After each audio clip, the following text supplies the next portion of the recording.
The morning sun beat down mercilessly on the training grounds at Naval Base Coronado as Sarah Martinez dragged herself through another grueling day of basic underwater demolition/SEAL training preparation.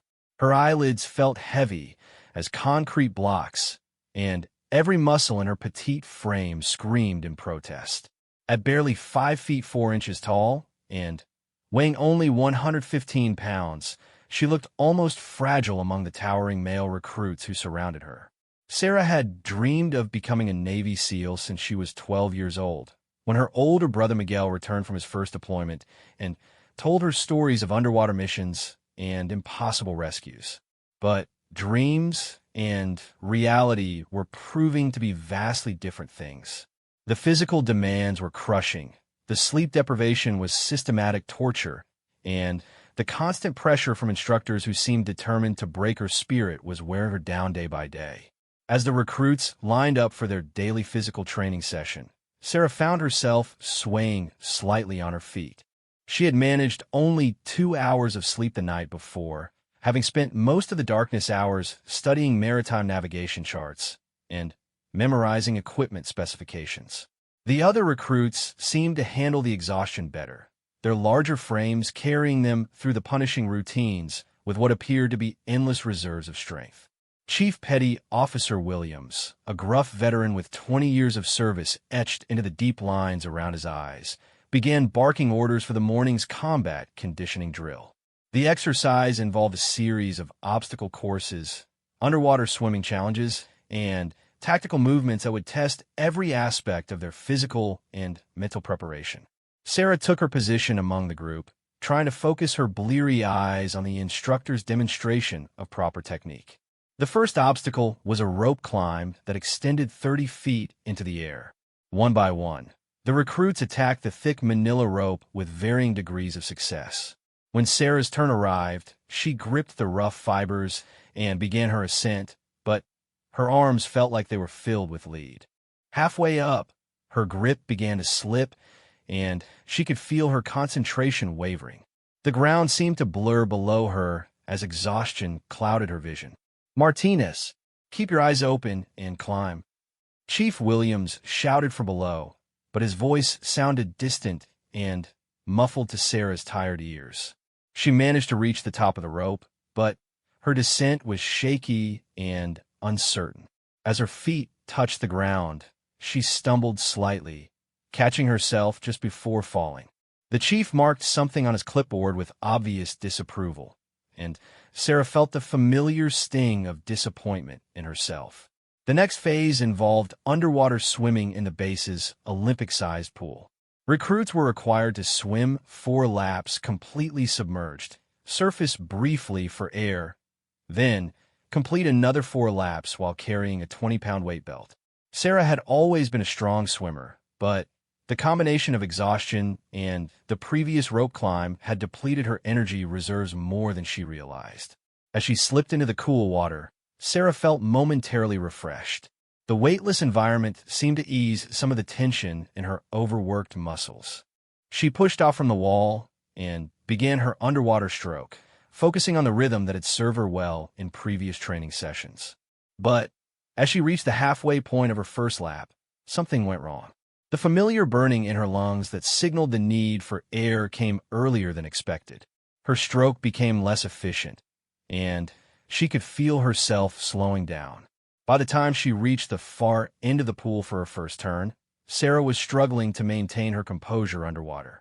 The chlorinated water seemed to press against her from all sides, and the weight of exhaustion was making every movement feel sluggish and uncoordinated.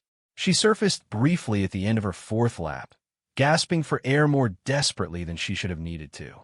Chief Williams was standing at the pool's edge with his stopwatch, and the expression on his weathered face told Sarah everything she needed to know about her performance. She was falling behind the standards, and everyone could see it. "Martinez, you're moving like you're swimming through molasses. Pick up the pace or pack your bags," the chief called out. Sarah nodded and prepared for her weighted laps, strapping the heavy belt around her waist. The additional weight made her feel like she was sinking rather than swimming, and Each stroke required enormous effort. As she pushed through the water, her mind began to drift despite her best efforts to stay focused. The repetitive motion, combined with her extreme fatigue, created a hypnotic effect that was almost impossible to resist.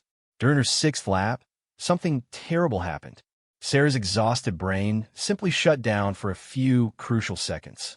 Her eyes remained open, but her consciousness seemed to slip away as she continued moving through the water on pure muscle memory. It was only the sharp pain of her lungs demanding air that snapped her back to awareness, and she realized with horror that she had been essentially sleepwalming underwater. She surfaced in a panic, choking and gasping as Chief Williams pulled her to the side of the pool. Her face was pale with fear and embarrassment as she realized what had just occurred.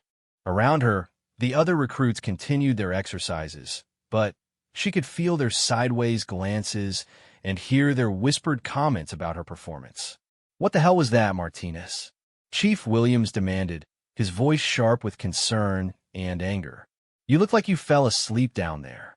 Sarah wanted to explain about the sleep deprivation, about the extra hours she was putting in to study, and prepare about how hard she was trying to prove herself worthy of the program. But the words wouldn't come. All she could do was nod miserably and mutter an apology that sounded weak even to her own ears. The pattern continued throughout the morning's training.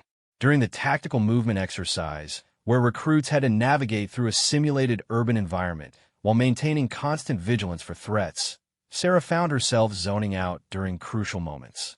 She missed hand signals from her teammates, failed to spot obvious hazards that had been placed in her path, and moved with the sluggish reflexes of someone who was barely conscious. When the team reached a checkpoint where they were supposed to provide security while others advanced, Sarah actually closed her eyes for several seconds while standing guard. It was only when her partner nudged her sharply in the ribs that she snapped back to attention, realizing she had been on the verge of falling asleep while standing up. Chief Williams had seen enough. As the morning training session concluded, he pulled Sarah aside while the other recruits headed to the mess hall for lunch. His expression was serious, but not unkind, the look of a veteran instructor who had seen many promising candidates wash out of the program for various reasons. "Martinez, we need to talk," he said, gesturing for her to sit on a nearby bench. "I've been watching you for 3 weeks now, and I can see you're putting in the effort. Hell, I know you're staying up half the night studying when the other recruits are sleeping. But effort isn't enough if you can't stay conscious during training exercises." Sarah felt tears of frustration threatening to spill over, but she fought them back. Crying in front of an instructor would be the final nail in the coffin of her SEAL aspirations. Instead, she straightened her shoulders and tried to look more alert than she felt. "I can do better, Chief," she said, though her voice lacked conviction. "I just need to figure out how to manage the fatigue better." Chief Williams studied her for a long moment, his experienced eyes taking in her obvious exhaustion and the determined set of her jaw. He had seen this scenario play out dozens of times over his years as an instructor. Dedicated recruits who pushed themselves too hard, trying to compensate for perceived weaknesses by sacrificing sleep and recovery time, only to create a downward spiral of declining performance. "The thing is, Martinez, you can't just tough your way through this part of the program," he explained, his tone becoming more instructional. "Sleep deprivation is a tool we use deliberately to test your limits, but you're adding extra deprivation on top of what we're already putting you through. Your body and brain need recovery time to function properly." Sarah nodded, understanding the logic, but feeling trapped by her circumstances. She knew she needed more rest, but she also knew she needed more preparation time to keep up with her larger, stronger male counterparts. The choice seemed to be between being unprepared or being unconscious, neither of which would lead to success in the program. As they talked, other instructors began gathering nearby for the afternoon briefing session. Sarah recognized most of them from previous training rotations, tough veterans who had earned their positions through years of successful operations and proven leadership abilities. But there was one figure approaching who made Chief Williams straighten up noticeably and caused a subtle change in the atmosphere around them. Commander Jake Morrison was a living legend in the special operations community, though his reputation was built more on results than on publicity. At 42 years old, he had completed more successful missions than most SEALs saw in entire careers, and his method for training new operators were considered both unconventional and extraordinarily effective. His tall frame and calm demeanor masked a sharp intelligence and an almost supernatural ability to identify potential in recruits that others might overlook. Commander Morrison approached their bench with the easy, confident stride of someone who had never doubted his place in the world. His eyes, a penetrating gray that seemed to take in everything at once, fixed on Sarah with an intensity that made her feel like he was reading her entire life story in a single glance. "Chief Williams," he said in a voice that carried easily without being loud, "I'd like a word with Recruit Martinez, if you don't mind." Sarah's heart sank. She was certain that Commander Morrison had heard about her poor performance and was here to deliver the final judgment on her SEAL aspirations. She had heard stories about his directness and his unwillingness to waste time on recruits who couldn't meet his standards. This was as she thought. This was the moment her dream officially died. Commander Morrison settled onto the bench beside Sarah with an unexpected casualness that caught her off guard. She had expected him to tower over her, delivering judgment from above like some kind of military tribunal. Instead, he sat at her level, his posture relaxed but attentive, like a coach preparing to discuss strategy rather than an executioner announcing a sentence.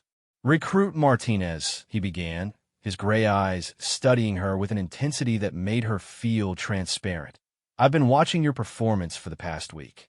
Chief Williams has filled me in on your struggles with fatigue management, and I've observed several of your training exercises personally." Sarah's stomach dropped. If Commander Morrison had been watching her poor performances, then her fate was surely sealed.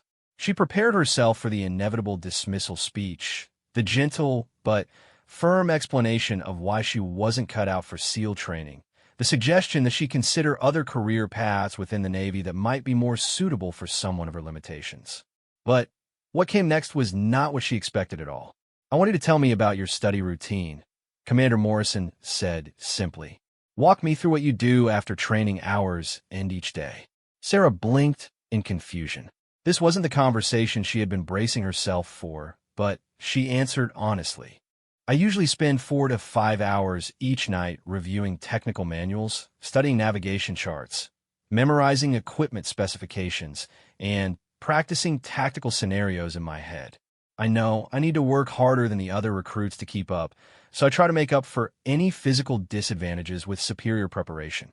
Commander Morrison nodded thoughtfully, making mental notes as she spoke.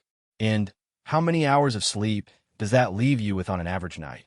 "Usually between 1 and 3 hours, Sarah admitted, her voice growing smaller as she realized how inadequate that sounded when spoken aloud. "And you've been maintaining the schedule for how long?" "Since the first week of training. About 3 weeks now." Commander Morrison was quiet for several moments, his experienced mind processing this information. He had seen many dedicated recruits over his years of service, but few had pushed themselves to such extremes of self-deprivation. The combination of admiration for her dedication and concern for her methodology showed clearly in his expression. "Recruit Martinez, let me ask you something," he said finally. "If you were planning a mission and one of your team members showed up having had only 2 hours of sleep for 3 weeks straight, would you trust that person to watch your back in a life-or-death situation?" The question hit Sarah like a physical blow. She had never considered her sleep deprivation from the perspective of team safety and mission effectiveness. Her focus had been so narrow, so centered on proving her individual worth, that she had lost sight of the bigger picture of what it meant to be a reliable team member. "No, sir," she answered quietly. "I wouldn't trust them to stay alert when it mattered most. And yet you expect us to trust you in that exact same condition," Commander Morrison pointed out, though his tone remained instructional rather than accusatory. "You're creating exactly the kind of liability that gets people killed in real operations." Sarah felt a wave of shame wash over her. She had thought she was showing dedication and commitment, but instead she had been demonstrating poor judgment and an inability to manage her own resources effectively. The realization was crushing, but also strangely clarifying. Commander Morrison seemed to read her thoughts in her expression. The good news is that this is a correctable problem. The bad news is that you're going to have to trust me completely if you want to fix it. He stood up from the bench and gestured for Sarah to follow him. I want to show you something that might change how you think about preparation and performance. They walked across the training grounds toward a building Sarah had never been inside, one that housed the advanced tactical simulation equipment used for senior-level training exercises. As they walked, Commander Morrison explained his philosophy about the relationship between rest and performance. Most people think that working harder automatically means working longer, he said. But in special operations, we learn that working smarter often means working more efficiently. A well-rested operator who trains for 6 hours will outperform an exhausted operator who trains for 12 hours every single time. Inside the simulation building, Commander Morrison led Sarah to a room filled with computer monitors and sophisticated equipment that could recreate virtually any combat scenario imaginable. The technology was far more advanced than anything she had seen during her basic training, and she found herself momentarily distracted by the impressive setup. I'm going to run you through a simple scenario, Commander Morrison explained, adjusting several controls on the main console. It's a basic hostage rescue simulation that requires you to navigate through a building, identify targets, and make split-second decisions about when to engage and when to hold fire. Sarah took her position at the control station, gripping the simulated weapon and preparing herself for whatever challenge the commander had designed. The scenario began with her character entering a darkened building where terrorists were holding civilian hostages in an unknown location. What happened next was embarrassing beyond anything Sarah had experienced during her weeks of training. Her sleep-deprived mind struggled to process the rapidly changing information on the screens. She missed obvious visual cues, misidentified friendly personnel as threats, and made tactical decisions that would have resulted in civilian casualties in a real situation.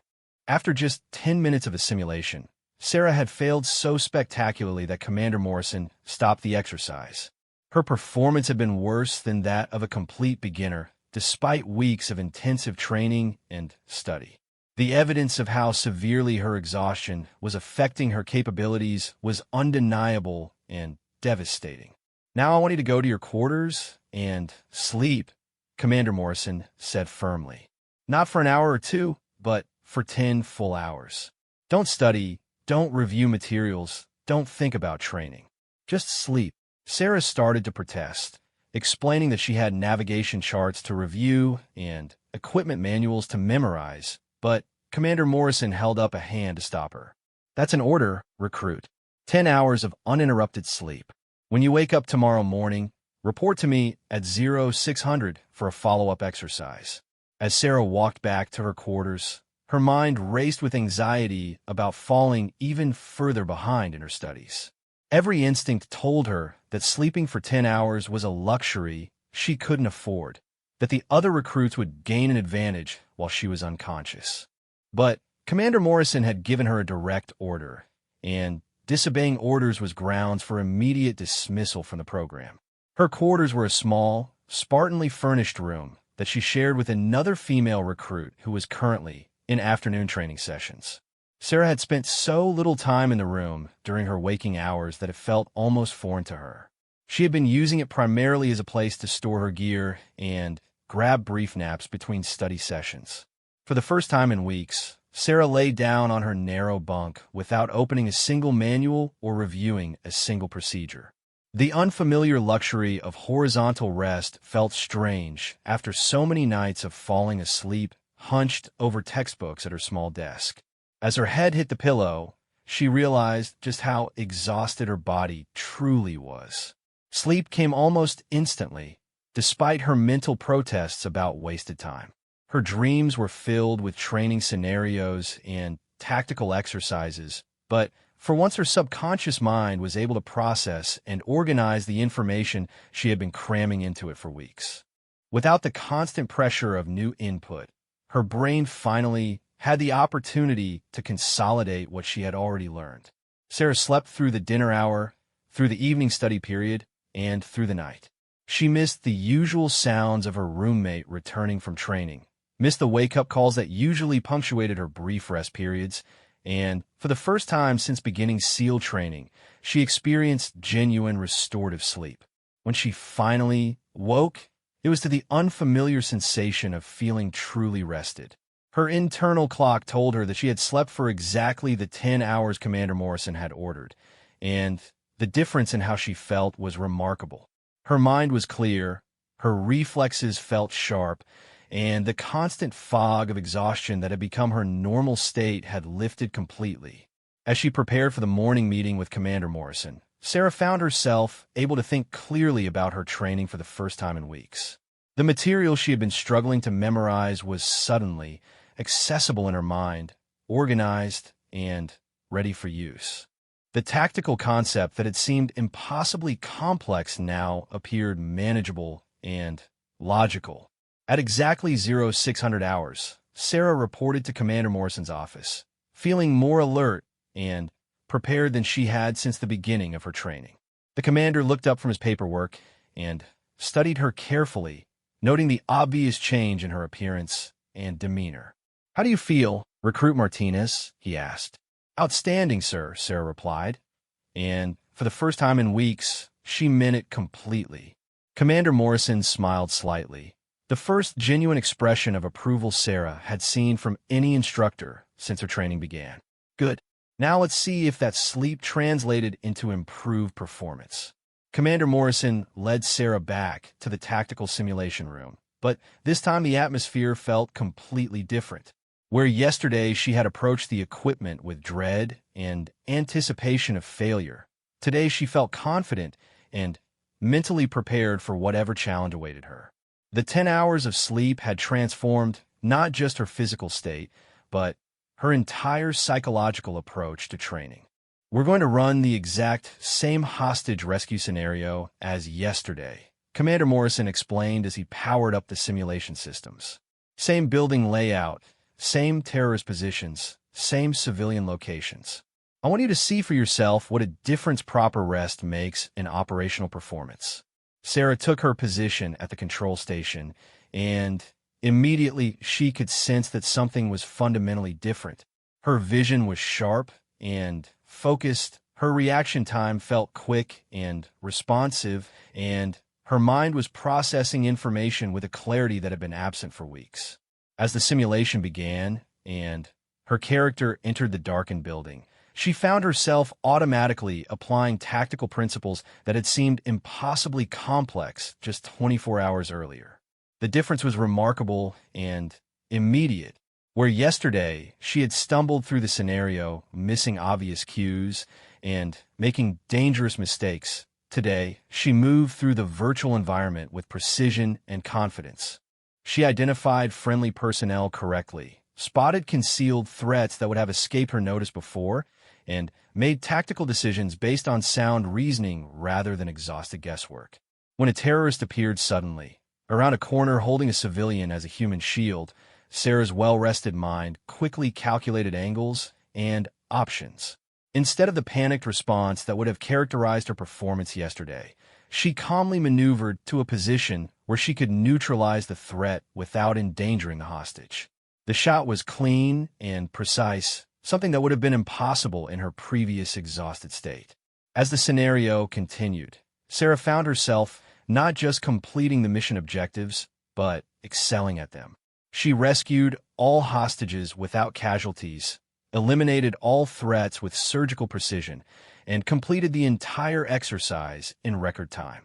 When the simulation ended and the lights came back up, she was breathing easily and felt energized rather than drained by the mental challenge. Commander Morrison studied the performance metrics displayed on his monitor, nodding with obvious satisfaction. "Yesterday, you failed this simulation in under 10 minutes with multiple civilian casualties and missed threats. Today, you completed it flawlessly in 15 minutes with perfect accuracy scores. Same recruit, same training, same scenario. The only difference was 10 hours of sleep. The lesson was undeniable and powerful. Sarah realized that her well-intentioned but misguided approach to training had been sabotaging her performance rather than improving it. All those hours spent studying while exhausted had been largely wasted because her fatigued brain had been unable to effectively process and retain the information she was trying to learn. "Sir, I understand now," Sarah said, her voice filled with a mixture of relief and embarrassment. "I was working against myself instead of working smart." "That's exactly right," Commander Morrison confirmed. "But understanding the principle is only the first step. Now we need to restructure your entire approach to training and preparation." Over the next hour, Commander Morrison outlined a completely new training philosophy for Sarah. Instead of trying to study everything for hours each night, she would focus on shorter, more intensive study sessions when her mind was fresh and alert. Instead of sacrificing sleep to cram more information, she would prioritize rest as an essential component of performance optimization. "Elite operators don't succeed by working harder than everyone else," Commander Morrison explained. "They succeed by working more efficiently than everyone else. Your body and brain are tools that need proper maintenance to function at peak capacity." The new approach felt counterintuitive to Sarah at first. She had been raised with the belief that effort was measured by time spent working, and the idea of deliberately limiting her study time felt like giving up or making excuses. But Commander Morrison assured her that quality of preparation was far more important than quantity. "I want you to study for exactly 90 minutes each evening," he instructed. "Pick the most important material for the next day's training. Focus intensely on that material for 90 minutes, then close the books and get 8 hours of sleep. No exceptions, no extensions, no staying up late to cover additional topics." As the days passed following this new regimen, the transformation in Sarah's performance was dramatic and consistent. Her accuracy in marksmanship training improved significantly when her hands weren't shaking from exhaustion. Her swimming times dropped steadily as her well-rested muscles operated with improved efficiency. Most importantly, her alertness and decision-making capabilities during tactical exercises reached levels that impressed even the most demanding instructors. The change didn't go unnoticed by her fellow recruits. Many of them had written Sarah off as someone who simply couldn't handle the physical and mental demands of SEAL training. Now they watched in amazement as she consistently performed at or above the standards that had seemed impossible for her to achieve just weeks earlier. Some of the other recruits began asking Sarah about her sudden improvement, assuming she had discovered some new training technique or received special coaching. She found it difficult to explain that the secret had been doing less rather than more, resting instead of grinding, trusting in recovery rather than pushing through exhaustion. Chief Williams, who had been preparing Sarah's dismissal paperwork just days earlier, was perhaps the most surprised by her transformation. During a particularly challenging underwater navigation exercise that had historically been one of Sarah's weakest areas, she not only completed the course successfully, but achieved the second fastest time in her training class. "Martinez, I don't know what Commander Morrison said to you, but keep doing whatever you're doing," Chief Williams told her after the exercise. "This is the performance level we need to see consistently if you want to make it through the program." But the real test came during the next major evaluation exercise, a comprehensive field training scenario that would test everything the recruits had learned over their weeks of preparation. The exercise involved a simulated mission in a hostile environment where recruits would need to demonstrate proficiency in multiple skill areas while operating under realistic stress conditions. Sarah approached this evaluation with a confidence she had never felt before during her SEAL training. Her preparation had been focused and efficient, her rest had been adequate and restorative, and her physical condition was better than it had ever been since arriving at Coronado. For the first time, she felt truly ready to prove herself worthy of the SEAL designation. The evaluation began before dawn with a briefing on the mission parameters. The recruits would be inserted into a simulated hostile territory where they needed to gather intelligence, avoid detection, navigate to multiple objectives, and extract safely within a specified time window. Each phase of the mission would test different aspects of their training, and failure in any single area would result in overall mission failure. As Sarah prepared her equipment for the exercise, she noticed that her hands were steady and her mind was clear. The familiar pre-mission anxiety was present, but manageable, a sign of appropriate readiness rather than overwhelming stress. She had studied the terrain maps during her 90-minute session the night before, and the routes and landmarks were clearly organized in her well-rested memory. The insertion phase involved a helicopter drop into rough terrain during low-light conditions. As Sarah rappelled from the aircraft, her muscle memory functioned flawlessly, and she landed precisely where intended without the fumbling uncertainty that had characterized her previous performances. Her teammates noticed the confidence in her movements and began to look to her for leadership in ways they never had before. During the navigation phase, Sarah's preparation showed clearly. While other recruits struggled with map reading and compass work in the challenging terrain, she moved efficiently toward the first objective, making corrections for terrain features and magnetic variation with the kind of precision that comes from truly understanding the material rather than simply memorizing procedures. The intelligence gathering phase required the team to observe and document enemy positions without being detected. This was exactly the kind of scenario where Sarah's previous exhaustion-related lapses in attention had created problems. But today her focus was laser-sharp. She spotted camouflage positions that others missed, accurately counted personnel and equipment, and maintained perfect situational awareness throughout the extended observation period. As the evaluation continued into its final phases, Sarah realized that something fundamental had changed in how the other recruits and instructors perceived her. Instead of being seen as the weak link who might wash out at any moment, she was now viewed as a competent operator who could be trusted with important responsibilities. The transformation was complete when Commander Morrison appeared at the extraction point to personally debrief the exercise. As he reviewed each recruit's performance, his comments to Sarah were notably different from the feedback she had received in previous weeks. "Outstanding work, Martinez," he said, his voice carrying the respect of one professional acknowledging another. "Your navigation was flawless, your observation skills were exceptional, and your overall mission performance was among the best in your class." Word of Sarah's dramatic improvement spread quickly through the training command, but it also brought unexpected challenges. Some instructors who hadn't been directly involved in her transformation questioned whether her sudden success was sustainable or merely a temporary improvement that would fade under serious pressure. They began designing exercises specifically intended to test whether her new competence would hold up under the most demanding conditions. Lieutenant Commander Rodriguez, known throughout the special operations community for his uncompromising standards and creative training scenarios, took particular interest in Sarah's case. He had been skeptical of Commander Morrison's unconventional approach to recruit development and wanted to see for himself whether proper rest could truly transform a marginal performer into an elite operator. "I've designed a special evaluation for Recruit Martinez," Lieutenant Commander Rodriguez announced during the weekly instructor meeting. "If she's really turned the corner, she should be able to handle advanced-level scenarios that we typically reserve for the final phases of training." Commander Morrison raised an eyebrow at this announcement, but didn't object. He was confident in Sarah's abilities and believed that early exposure to advanced challenges would only accelerate her development. However, he was also aware that Lieutenant Commander Rodriguez had a reputation for creating scenarios that pushed even experienced operators to their breaking points.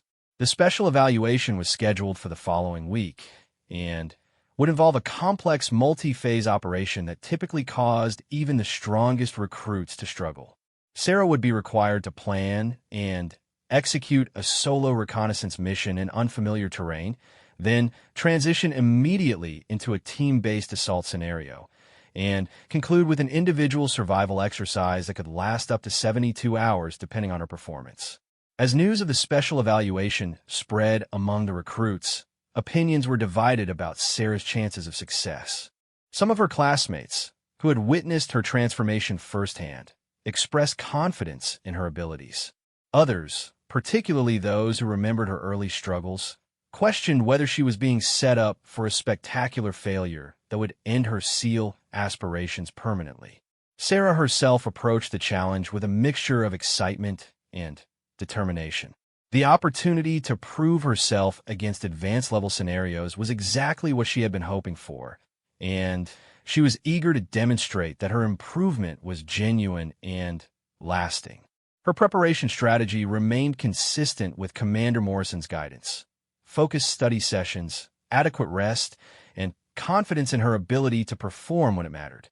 The evening before the evaluation, Sarah followed her established routine precisely. She spent 90 minutes reviewing terrain maps, studying weather patterns, and rehearsing equipment procedures. At exactly 2,100 hours, she closed her materials and prepared for 8 hours of restorative sleep. Her confidence was high, but she wasn't taking anything for granted. The evaluation began at dawn with a detailed briefing from Lieutenant Commander Rodriguez. The scenario involved a simulated terrorist camp located in mountainous terrain approximately 15 miles from a starting point. Sarah's mission was to infiltrate the area undetected, gather specific intelligence about enemy capabilities and intentions, and return with actionable information for a follow-up assault. What made this scenario particularly challenging was the compressed timeline and the realistic environmental conditions. Sarah would have only 6 hours to complete the entire reconnaissance mission, including travel time over difficult terrain. Weather conditions included intermittent rain and limited visibility that would make navigation more difficult and increase the risk of detection. As Sarah prepared her gear for the mission, she noticed that several senior instructors had gathered to observe the exercise. Word of her special evaluation had apparently spread beyond the immediate training command, and there is significant interest in seeing whether her recent performance improvements would hold up under this level of scrutiny and pressure. The initial phase of the mission required Sarah to navigate through dense forest terrain using only map and compass, as electronic navigation aids were prohibited to simulate equipment failure scenarios. The route she had planned during her preparation proved to be efficient and practical, allowing her to make good time despite the challenging conditions. As she moved through the forest, Sarah found herself automatically applying lessons she had learned during weeks of training. Her movement was quiet and deliberate. Her route selection avoided obvious choke points where detection would be likely, and her pace was sustainable for the extended duration of the mission. The difference between her current performance and her early training struggles was remarkable even to herself. The approach to the target area required particular caution, as the scenario included realistic security measures that would challenge even experienced operators. Sarah spent nearly an hour in careful observation, identifying patrol patterns and security weaknesses before beginning her actual infiltration. Her patience and methodical approach paid off when she was able to move into an ideal observation position without triggering any of the detection systems. From her concealed position, Sarah began the intelligence-gathering phase of the mission. The target area included multiple buildings, vehicles, and personnel that she needed to catalog and assess. Her observation skills, sharpened by weeks of focused training and adequate rest, allowed her to identify details that would be crucial for planning a successful assault. As she worked, Sarah realized that she was actually enjoying the challenge rather than simply enduring it. The complex problem-solving required by the scenario engaged her mind fully, and she found herself thinking several steps ahead, anticipating how the intelligence she was gathering would be used by the assault team that would follow her reconnaissance. After completing her observation and documentation, Sarah began the extraction phase of the mission. This required her to leave the target area undetected and return to the starting point within the remaining time window. Her route planning proved sound, and she made excellent time despite increasing weather challenges that reduced visibility and made footing treacherous.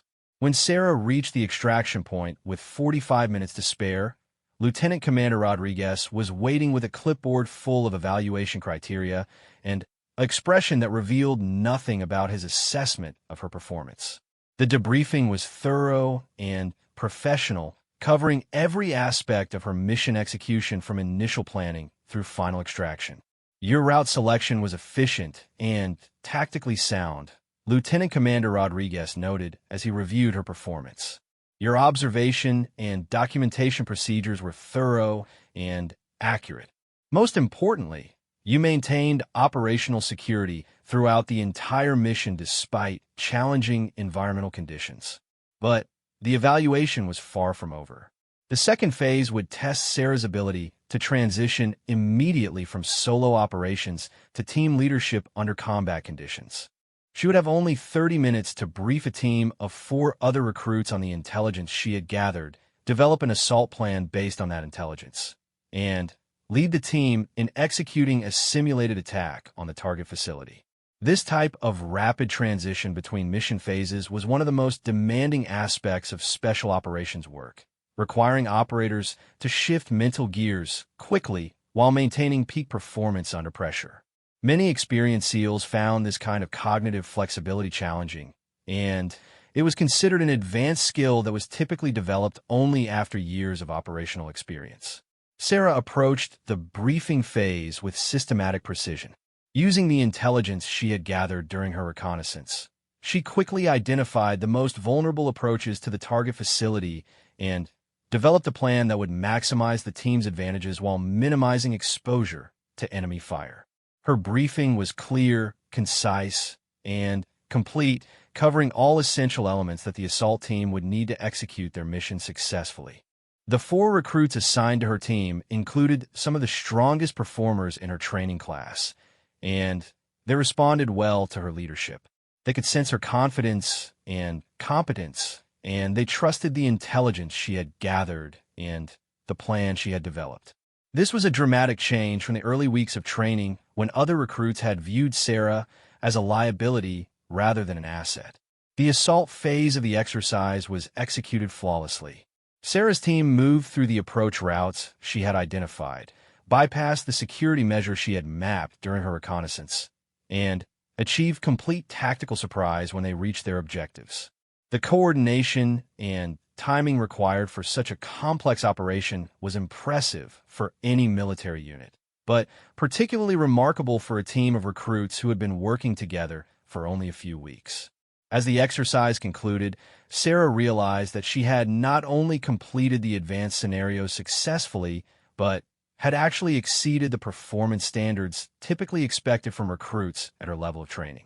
The transformation that had begun with Commander Morrison's lesson about the importance of rest had continued through weeks of disciplined preparation and was now manifesting as genuine operational competence. Lieutenant Commander Rodriguez gathered the entire instructor team for an immediate post-exercise evaluation conference. Sarah could see them reviewing her performance metrics and discussing her results with obvious interest and some surprise. After 20 minutes of analysis and debate, Commander Morrison approached Sarah with news that would change the trajectory of her entire military career. "Congratulations, Recruit Martinez," he said with a genuine smile.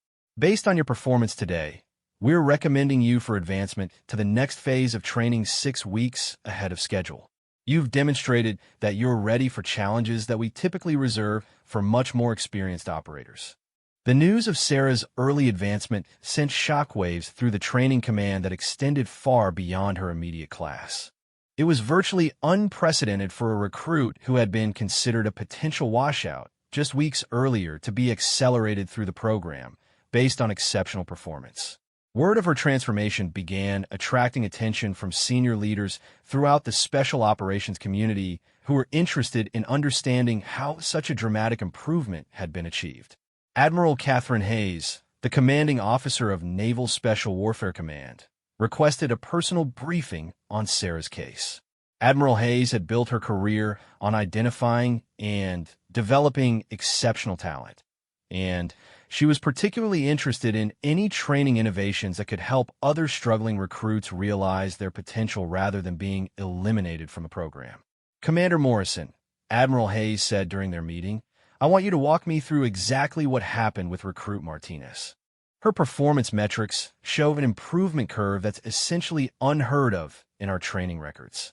Commander Morrison presented a detailed analysis of Sarah's transformation, emphasizing the critical role that proper rest and recovery had played in unlocking her capabilities. He explained how her well-intentioned but misguided approach to preparation had been sabotaging her performance, and how a systematic focus on sleep hygiene and efficient study methods had allowed her natural abilities to emerge. The lesson here isn't just about one recruit, Commander Morrison explained. It's about our fundamental understanding of how human performance optimization works. We've been so focused on testing recruits' ability to operate under extreme conditions that we may have been overlooking their potential when those same individuals are properly prepared and adequately rested. Admiral Hayes was intrigued by the implications of this approach for the broader special operations training pipeline. If proper rest and recovery could transform marginal performers into exceptional operators, then the military might be inadvertently eliminating talented individuals who could become valuable assets with the right guidance and support. I want you to develop a formal study of this approach, Admiral Hayes instructed. Use Recruit Martinez as your primary case study, but I want to see if these methods can be replicated with other struggling recruits. If we can improve our success rates while maintaining our standards, that's a win for everyone. Meanwhile, Sarah found herself in the unprecedented position of being both a student and a subject of study. Her daily training routine continued, but now was being carefully monitored and documented as part of Commander Morrison's formal research into performance optimization techniques. The attention was sometimes overwhelming, but Sarah remained focused on her primary goal of becoming the best possible SEAL operator. The advanced training phase that Sarah had been accelerated into was significantly more challenging than anything she had experienced during basic preparation. The scenarios were more complex, the physical demands were greater, and the margin for error was much smaller. However, her foundation of proper rest and efficient preparation served her well as she tackled these new challenges. One of the most significant tests came during an extended field exercise that lasted for 2 weeks and simulated the conditions of a real-world deployment. Sarah and her fellow advanced trainees were required to operate in hostile territory for extended periods, completing multiple missions while managing their own logistics, medical care, and equipment maintenance. This type of exercise had historically been where many promising recruits finally reached their breaking point. The combination of physical exhaustion, mental stress, and isolation from support systems created conditions that revealed whether individuals truly had the resilience required for special operations work. Sarah approached the exercise with confidence, but also with realistic expectations about the challenges ahead.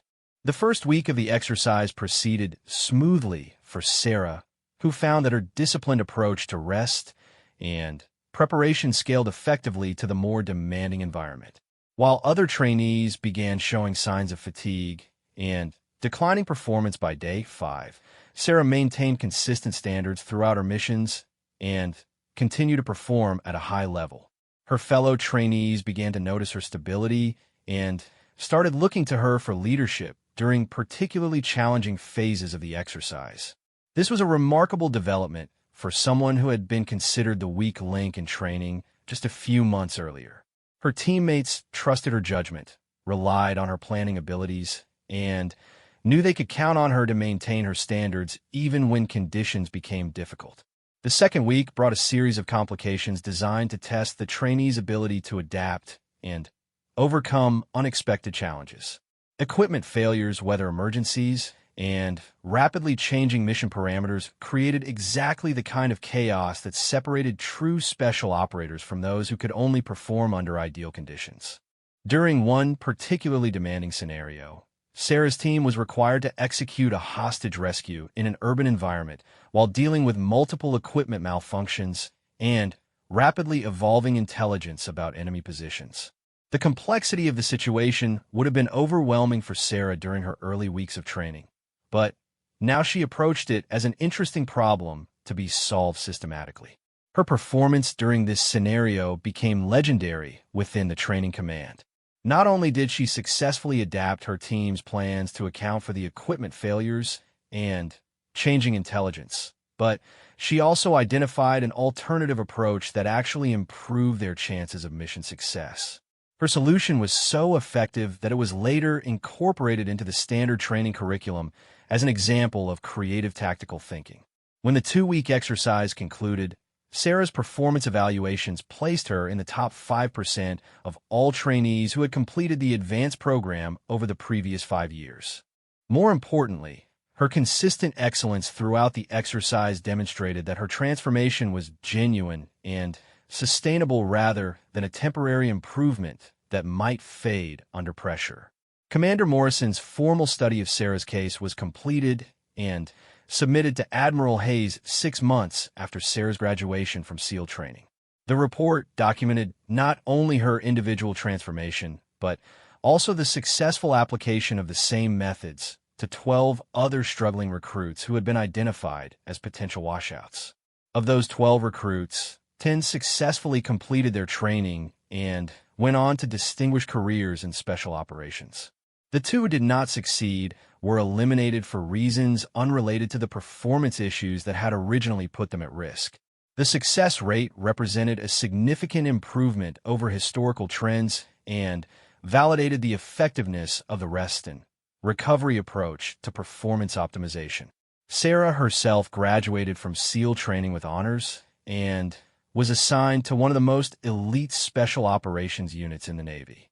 Her reputation as an exceptional operator was established during her first deployment, where she successfully completed a series of high-risk missions that earned her numerous commendations and the respect of her teammates and superiors.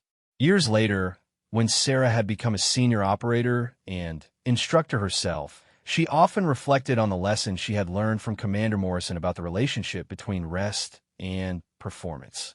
She made it a priority to share those lessons with the next generation of special operations personnel, helping them avoid the mistakes that had almost ended her own career before it truly began. The transformation that began with a simple command to get 10 hours of sleep had ultimately changed not just Sarah's career, but had influenced training policies throughout the special operations community. Her story became a powerful example of how proper preparation and recovery could unlock human potential that might otherwise remain hidden beneath layers of exhaustion and ineffective training methods. Commander Morrison continued his research into performance optimization and eventually established new protocols that balanced the necessary stress testing of recruits with adequate recovery periods that allowed their true capabilities to emerge. His work influenced training programs across all branches of the military and contributed to improved success rates and better prepared operators throughout the special operations community. The lesson that emerged from Sarah's journey was simple but profound. Sometimes the most important thing a driven individual can do is not to work harder, but to work smarter. By understanding the fundamental relationship between rest and performance, she had transformed herself from a struggling recruit who dozed off during training exercises into an elite operator who could be trusted with the most challenging and important missions that her country could assign.